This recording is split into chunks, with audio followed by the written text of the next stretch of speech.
بسم اللہ الرحمن الرحیم۔ غصب کے احکام۔ غصب کے معنی یہ ہیں کہ کوئی شخص کسی کے مال پر حق پر ظلم اور دھونس دھاندلی کے ذریعے قابض ہو جائے،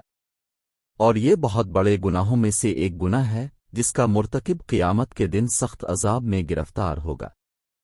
جناب رسول اکرم صلی اللہ علیہ وآلہ سے روایت ہے، جو شخص کسی دوسرے کی ایک بالشت زمین غصب کرے، قیامت کے دن اس زمین کو اس کے ساتھ طبقوں سمیت توق کی طرح اس کی گردن میں ڈال دیا جائے گا۔ اگر کوئی شخص لوگوں کو مسجد مدرسے اپل دوسری ایسی جگہوں سے جو رفاہامہ کے لیے بنائی گئی ہوں استفادہ نہ کرنے دے تو اس نے ان کا حق غصب کیا ہے۔ اسی طرح اگر کوئی شخص مسجد میں اپنے بیٹھنے کے لیے جگہ مختص کرے اور دوسرا کوئی شخص اسے اس جگہ سے نکال دے اور اسے اس جگہ سے استفادہ کرنے دے تو وہ گناہگار ہے۔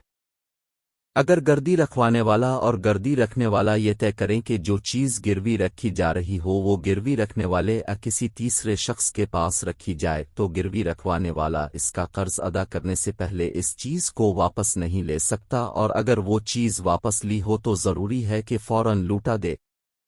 جو مال کسی کے پاس گروی رکھا گیا ہو۔ اگر کوئی اور شخص اسے غصب کر لے تو مال کا مالک اور گروی رکھنے والا دونوں غاصب سے غصب کی ہوئی چیز کا مطالبہ کر سکتے، اور اگر وہ چیز غاصب سے واپس لے لیں تو وہ گروی رہے گی، اور اگر وہ چیز تلف ہو جائے اور وہ اس کا عوض حاصل کریں تو وہ عوض بھی اصلی چیز کی طرح گروی رہے گا۔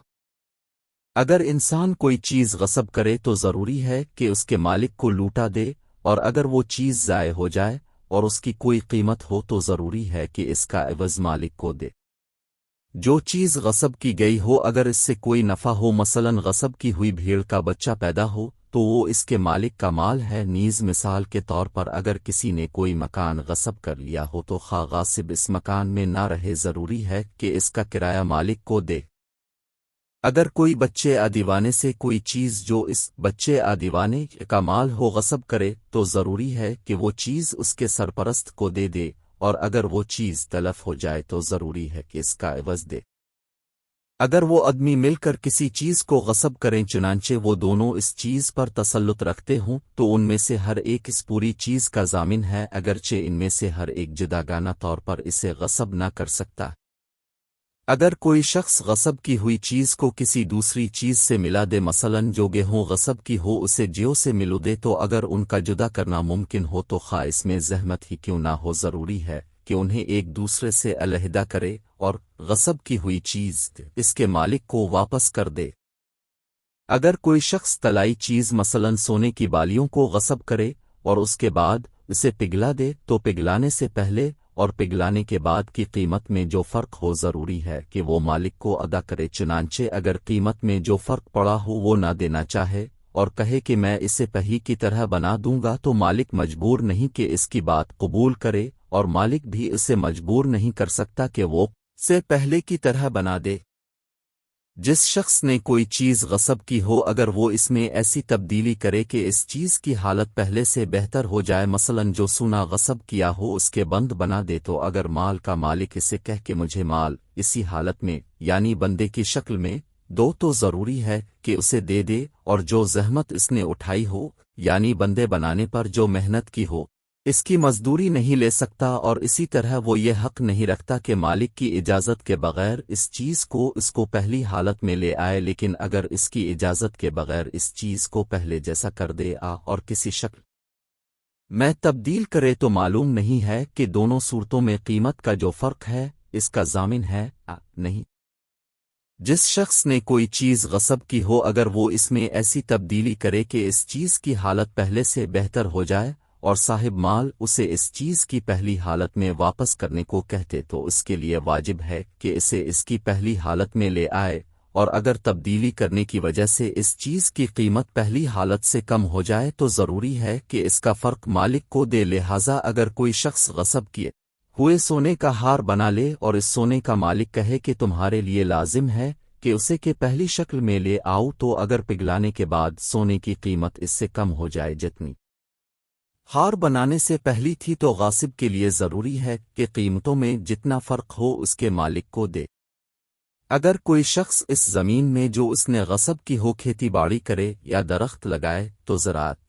درخت اور ان کا پھل خود اس کا مال ہے، اور زمین کا مالک اس بات راضی نہ ہو کہ درخت اس زمین میں رہیں، تو جس نے وہ زمین غصب کی ہو ضروری ہے کہ خواہ ایسا کرنا اس کے لیے نقصان دہ ہی کیوں نہ ہو وہ فوراً اپنی زراعت درختوں کو زمین سے اکھیڑ لے، نیز ضروری ہے کہ جتنی مدت زراعت اور درخت اس زمین میں رہے ہوں اتنی مدت کا کرایہ زمین کے مالک کو دے، اور جو خرابیاں زمین میں پیدا ہوئی ہوں انہیں درست کرے، مثلاً جہاں درختوں کو اکھیڑنے سے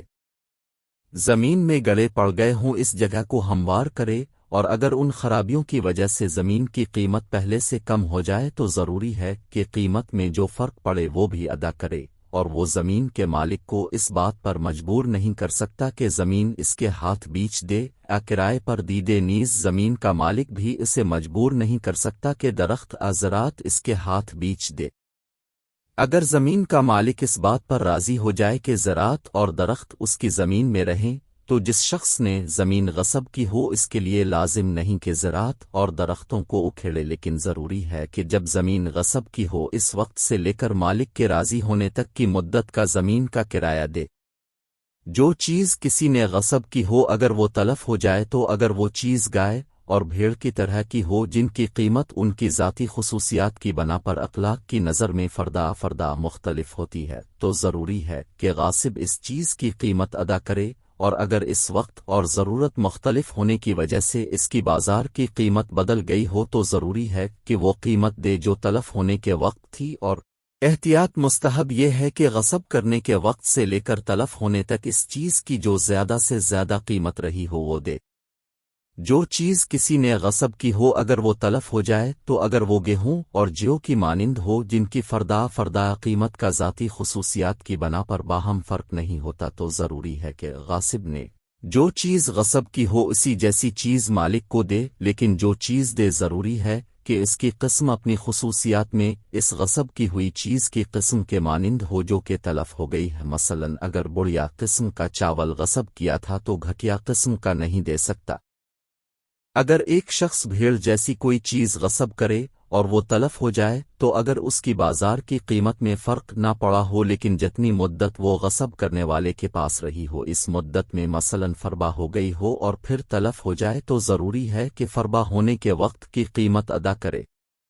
جو چیز کسی نے غصب کی ہو اگر کوئی اور شخص وہی چیز اس سے غصب کرے اور پھر وہ تلف ہو جائے تو مال ان دونوں میں سے ہر ایک سے اس کا عوض لے سکتا ہے، ان دونوں میں سے ہر ایک سے اس کے عوض کی کچھ مقدار کا مطالبہ کر سکتا ہے، لہٰذا اگر مال کا مالک اس کا عوض پہلے غاصب سے لے لے تو پہلے غاصب نے جو کچھ دیا ہو وہ دوسرے غاصب سے لے سکتا ہے، لیکن اگر مال کا مالک اس کا عوض دوسرے غاصب سے لے لے تو اس نے جو کچھ دیا ہے اس کا مطالبہ دوسرا غاصب پہلے غاصب سے نہیں کر سکتا۔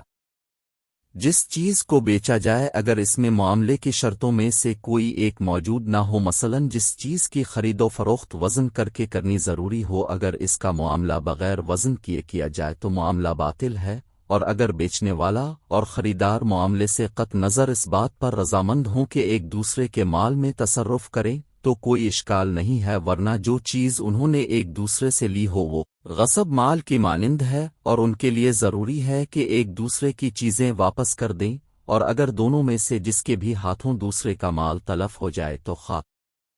اسے معلوم ہو یا نہ ہو کہ معاملہ باطل تھا ضروری ہے کہ اس کا عوض دے۔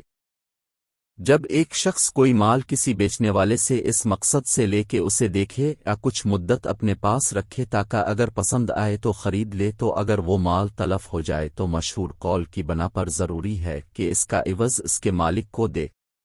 اس طرح کے مزید اچھی ویڈیوز کے لیے ہمارا یوٹیوب چینل سبسکرائب کرے۔